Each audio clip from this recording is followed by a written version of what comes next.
Baik, Bapak Ibu sekalian, tadi mohon maaf agak panjang ya karena saya lihat juga banyak sekali pertanyaan yang diajukan untuk Pak Dirjen, tapi terpaksa harus saya batasi pertanyaannya kepada beberapa orang saja. Sekarang kita mulai presentasi dari para narasumber yang sudah hadir di siang hari ini.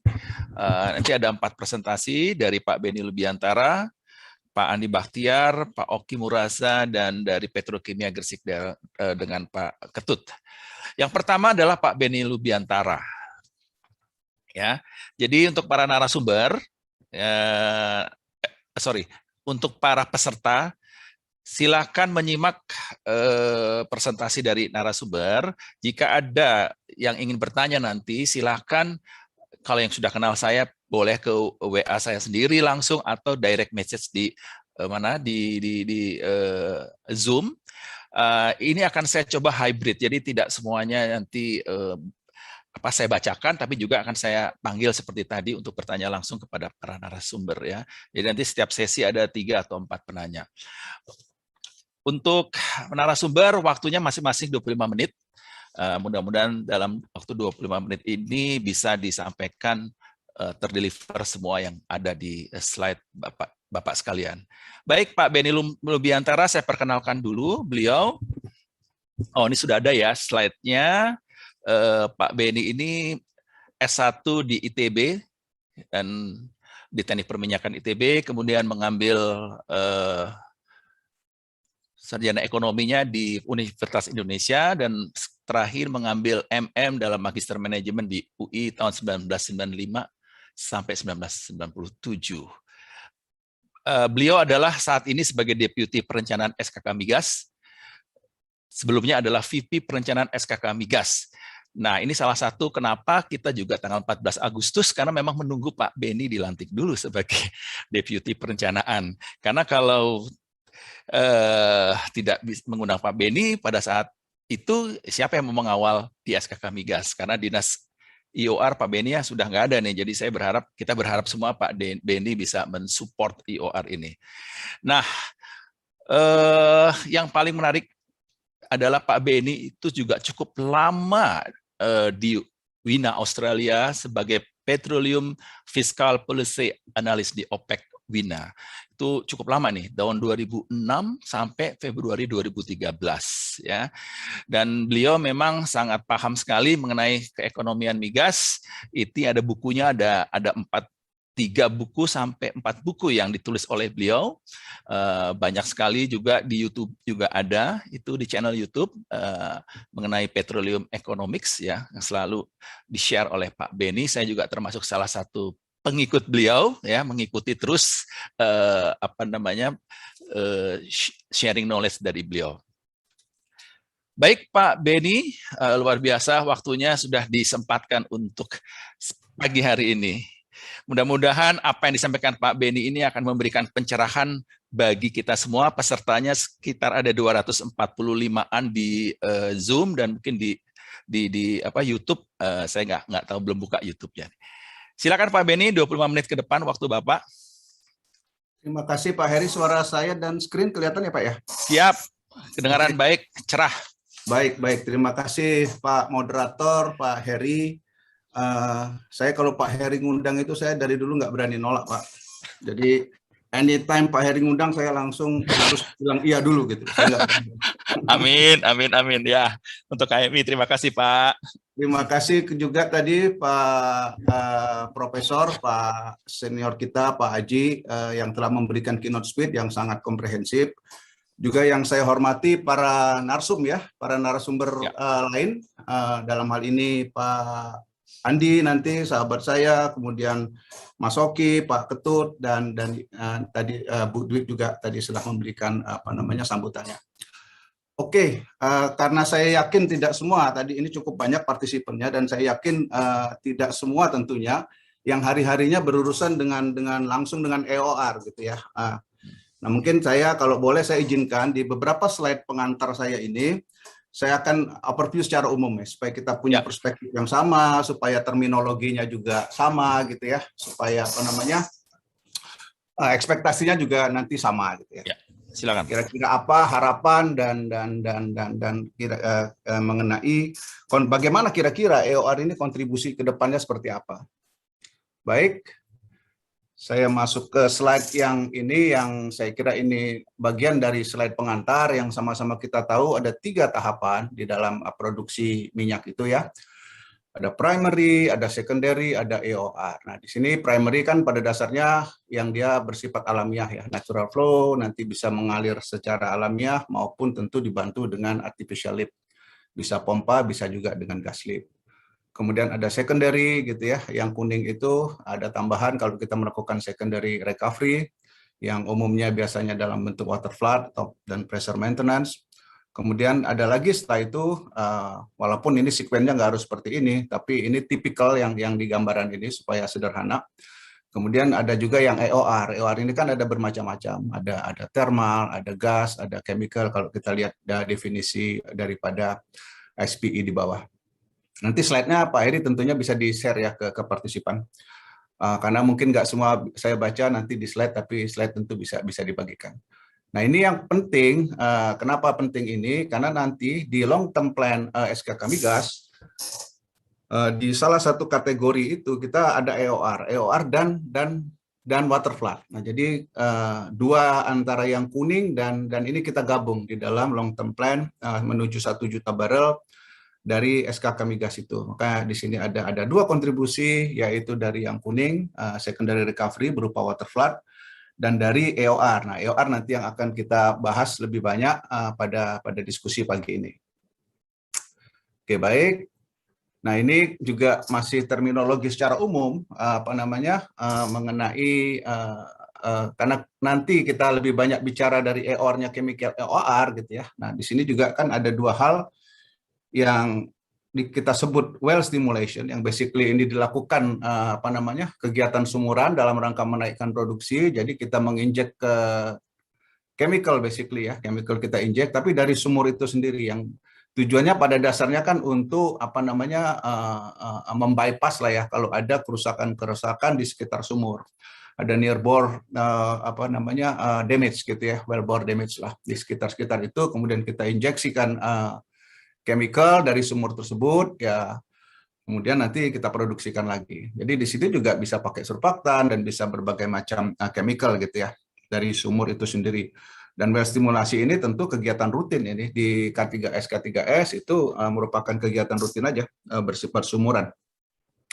Nah, kemudian yang kita bicara EOR. Kalau EOR kan bedanya kalau kita bicara chemical ya sama-sama mungkin menginjeksi chemical gitu ya. Tapi perbedaan utamanya ya ini, intinya kan bahwa kita ada sumur injeksi, ada 2 sumur gitu. Kita menginjeksi untuk mensuap lah ya, mensuap oil yang ada di dalam gitu. Caranya tadi ada bisa macam-macam, bisa pakai gas, bisa pakai steam, bisa pakai chemical gitu ya. Pada dasarnya 3 kategori utama tersebut. Nah, ini yang kita sebut enhanced oil recovery. Jadi kita injek dari sumur injeksi, kemudian dia akan kita produksikan dari sumur produksi. Jadi ada 2 sumur. Nah, ini yang kadang-kadang memang di beberapa awam gitu suka kecampur-kecampur gitu ya. Ada antara well stimulation yang dianggap sebagai bagian dari kegiatan EOR gitu ya. Padahal bukan gitu ya. By definisi well stimulation ini banyak sekali gitu ya dilakukan gitu ya, tapi bukan EOR, dan ini rutin kegiatan dilakukan oleh K3S bersifat sumuran. Kedua, secara proses bisnis kalau well stimulation dia sumuran aja gitu ya, mereka langsung bisa lakukan K3S gitu, tidak ada POD-an gitu ya, jadi tidak ada lagi rencana pengembangan lapangannya. Kalau EOR tentu ada POD-nya nanti ya, POD untuk EOR-nya itu sendiri. Baik, kemudian, nah ini worldwide ya, saya pengen menunjukkan aja gambaran supaya kita punya kira-kira EOR ini di dunia seberapa banyak gitu ya, karena kan kita kan punya harapan tinggi sekali ini dengan EOR ini ya, ekspektasinya. Kalau kita lihat EOR itu kira-kira ya more or less gitu, kalau kita lihat yang atas ini dari sumbernya dari IEA, World Energy Outlook, dari International Energy Agency, itu kontribusi dari EOR itu nggak nyampe 3% lah gitu ya dari produksi dunia. Jadi kalau produksi dunia 90 sampai 100 juta misalnya, mungkin karena 2%-an itu ya nggak nyampe 3 juta lah gitu ya. dari seluruh dunia, produksi dari EOR di seluruh dunia. Hanya 2-3%.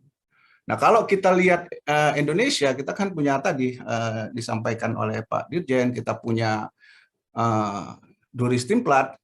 Jadi sebenarnya kalau kita bicara EOR ini kalau di Indonesia itu bukan barang baru ya. Kalau kita bicara malah kita one of the pioneer gitu ya di dalam EOR, khususnya tadi dari jenis EOR yang steam plant gitu ya.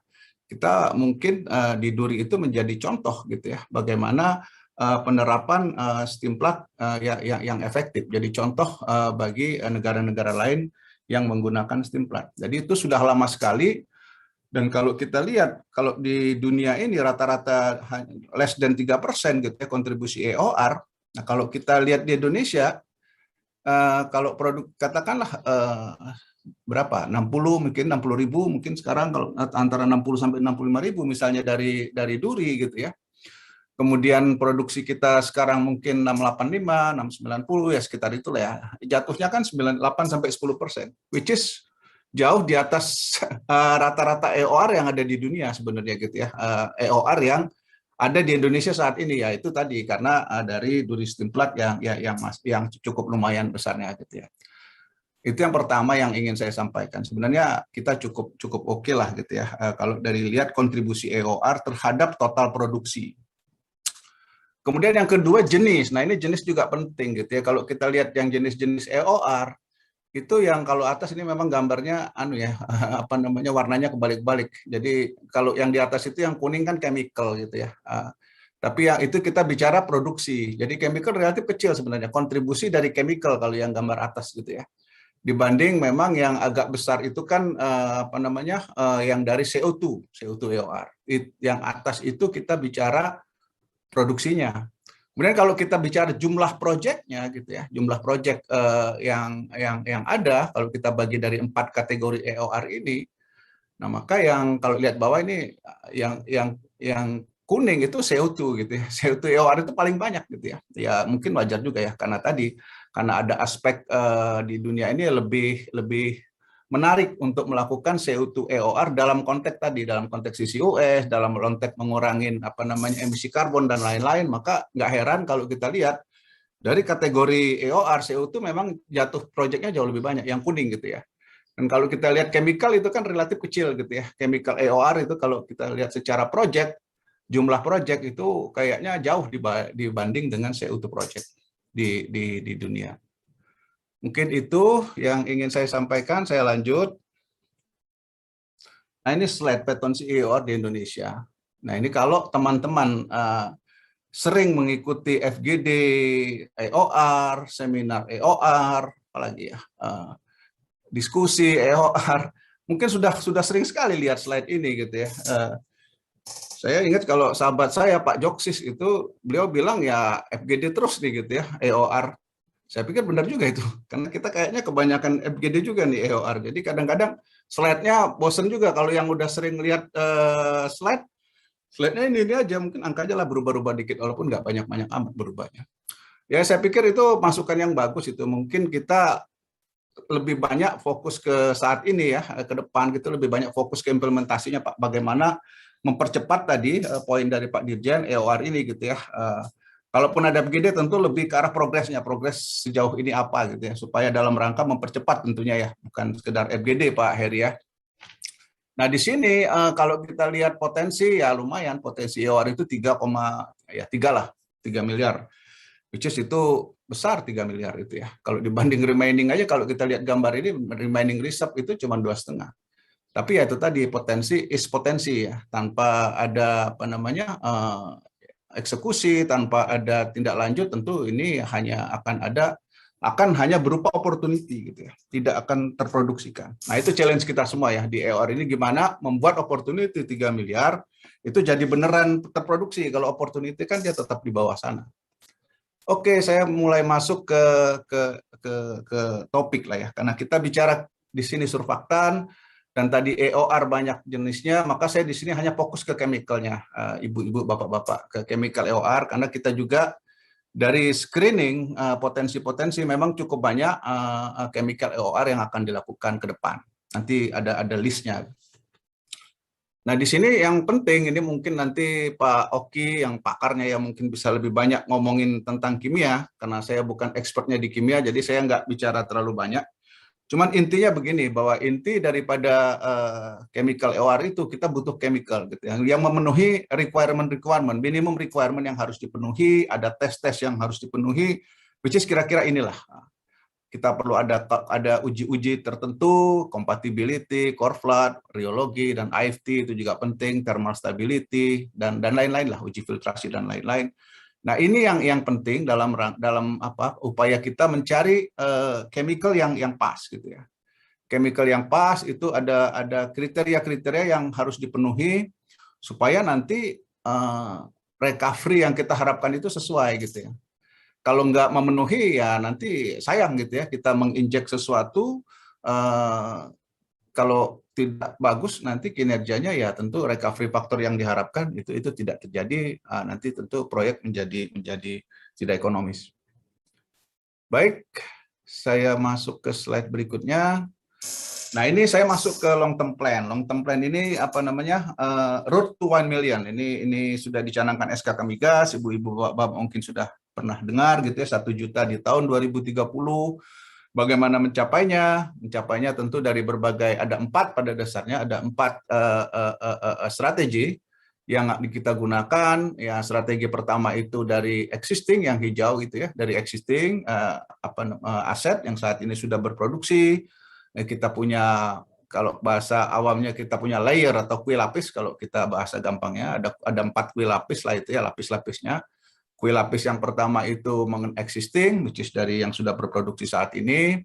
Kemudian dari R2P, transformasi dari contingent resource to production gitu ya. Itu yang dari POD, nanti dari POD baru tentunya, dari optimisasi pengembangan lapangan, dan juga dari undeveloped discovery yang sudah ada pemboran terus belum dikembangkan, ya mungkin karena masalah-masalah keekonomian dan lain-lain. Nah, itu nanti masuk di strategi 2.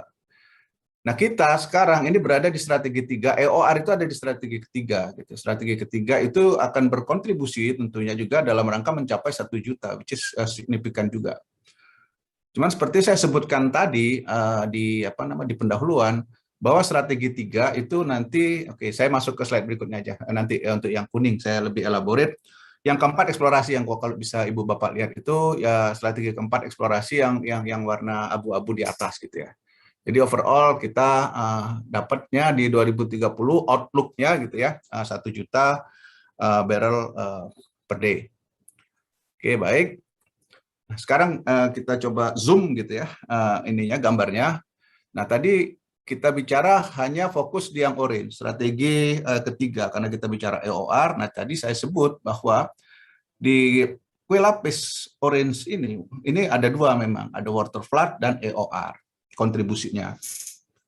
Kalau mau bicara kasar, roughly gitu ya, angka ya kira-kira sepertiganya kontribusi dari water flood dan 2/3-nya dari layer tersebut adalah kontribusi daripada kegiatan EOR. Apa itu EOR-nya nanti kita lihat di slide-slide berikutnya. Nah, ini kira-kira major activities gitu ya, major activities yang kalau kita lihat di peta lah ya, di peta di Indonesia, maka kira-kira posisinya itu kira-kira kegiatan itu ada di mana ya, kira-kira tergambar di sini lah ya. Mulai ada di Sumatera, di Rokan gitu ada di Sumatera Selatan, kemudian ada di daerah Jawa Timur, ada di Laut Jawa gitu ya, lokasinya juga kemudian ada di Kalimantan, Mahakam dan lain-lain, termasuk ada di wilayah Papua. Dan warnanya itu tahapannya kira-kira. Memang sebagian besar studi ya, memang masih studi. Nah, ini tadi ya, mungkin challenge kita juga bagaimana mengakselerate tadi poin dari Pak Dirjen tadi juga, how to accelerate gitu ya, dari tahapan-tahapan studi, kemudian pilot sampai ke full field development itu. Kalau bisa diakselerate, nah itu jadi kuncinya supaya jangan terlalu lama. Dan kalau kita lihat di gambar ini, mostly memang study gitu ya. Nah, study ini kalau bisa kita accelerate supaya nanti pilotnya juga bisa bisa segera dan waktunya juga bisa dipercepat, kemudian bisa fulfill. Jadi pada dasarnya semua pengen cepat-cepat fulfill itu ya. Tapi ya memang ada apa namanya, nanti Pak Andi mungkin dari Pertamina juga bisa mengelaborate ya. Tentu untuk masuk fulfill itu ada kriteria-kriteria yang harus kita penuhi, karena begitu masuk fulfill ada investasi besar yang akan dilakukan gitu ya. Nah, pada saat itu tentu sebelum masuk ke final investment decision, investor tentu dia akan harus punya keyakinan yang tinggi dulu gitu ya, karena akan keluar uang besar. Itu prinsip bisnisnya kan seperti itu. Jadi memang setelah keyakinan sudah tinggi, maka akan masuk ke fulfill. Nah, fulfill so far sih baru tadi ya, baru di Duri Steam Plant itu kalau kita lihat gitu ya. Yang lain masih pilot. Nah, intinya bagaimana pilot, tadi ada poin dari Pak Dirjen, gimana pilot itu jangan terconstrain oleh ekonomik. Saya kira saya setuju ya, maksudnya jangan sampai namanya pilot ya mungkin nggak perlu kita masuk ke detail ekonomiknya gitu. Yang penting kira-kira karena pilot itu kan tujuannya untuk pembuktian dalam skala yang lebih besar dari sekedar lab gitu ya mungkin. Jadi mungkin jangan terlalu di-trigger oleh keekonomian, nanti stop semua pilotnya. Saya pikir itu good point dari Pak Dirjen.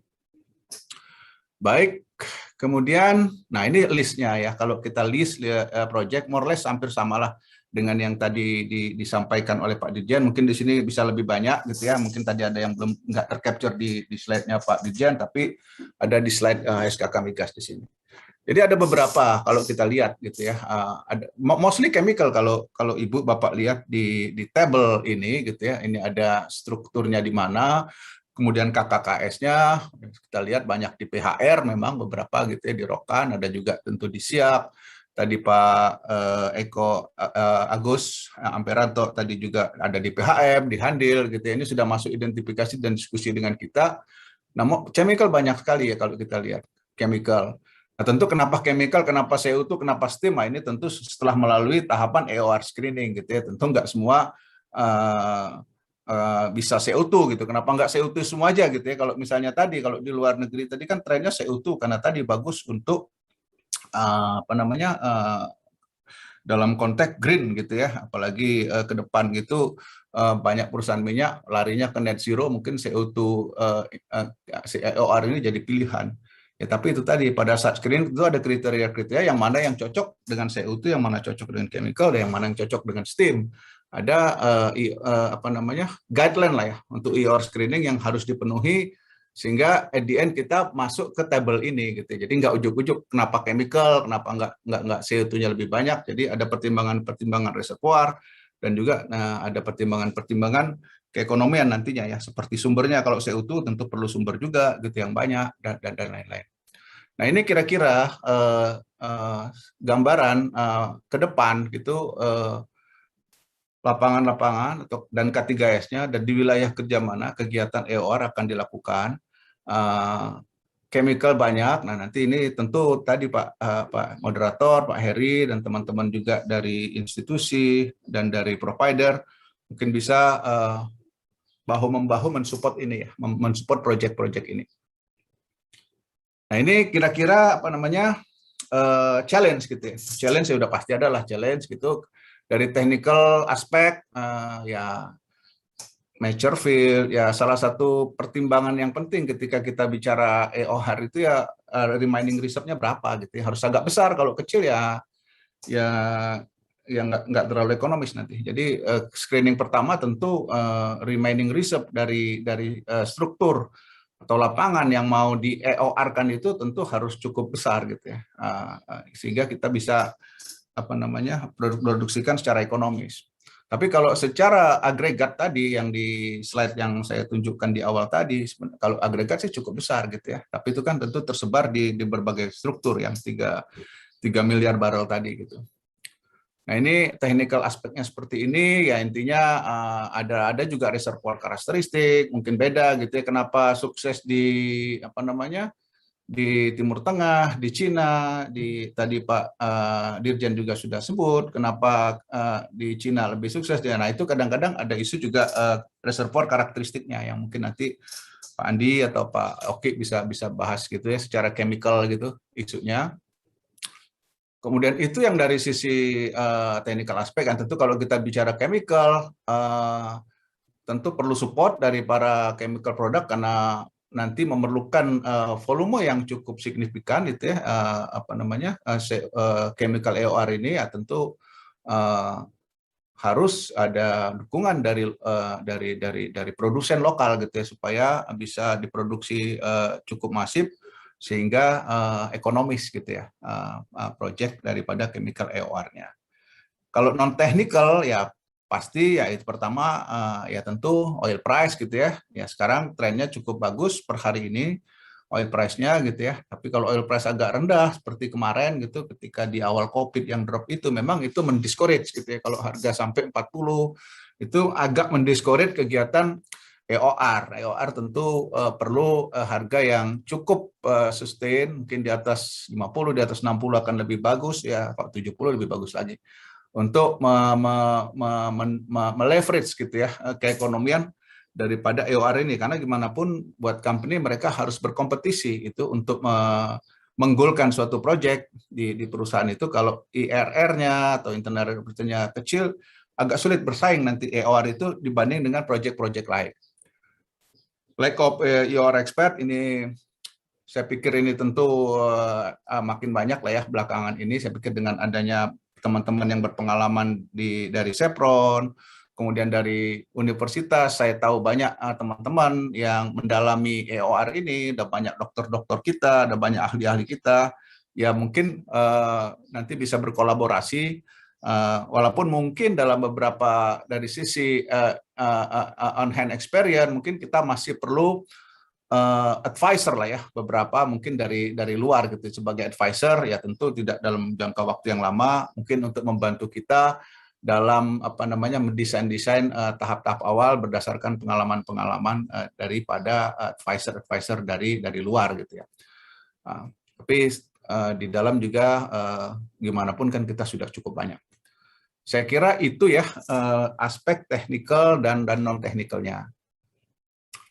Nah, ini contoh-contoh aja daripada selama ini gitu ya, product development EOR gitu, kita sudah back to 10 tahun terakhir kalau kita tarik itu, kita sudah memulai lah ya, sudah cukup banyak kerjasama dengan institusi ya, termasuk SBRC. Kalau kita lihat, saya nggak akan bacakan semua ya, SBRC ITB kita ada dengan UGM untuk di beberapa lapangan tentunya ya.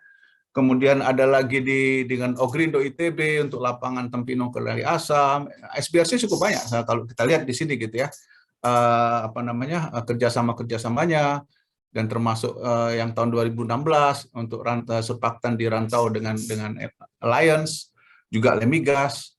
So far kerjasama ini gitu ya untuk mencoba di berbagai lapangan itu sudah cukup banyak gitu ya. Nah, memang at the end PR-nya itu adalah bagaimana mempercepat gitu ya, bukan penemuan ya, mencari suatu formula yang paling cocok untuk karakteristik kandidat lapangan untuk chemical EOR tersebut.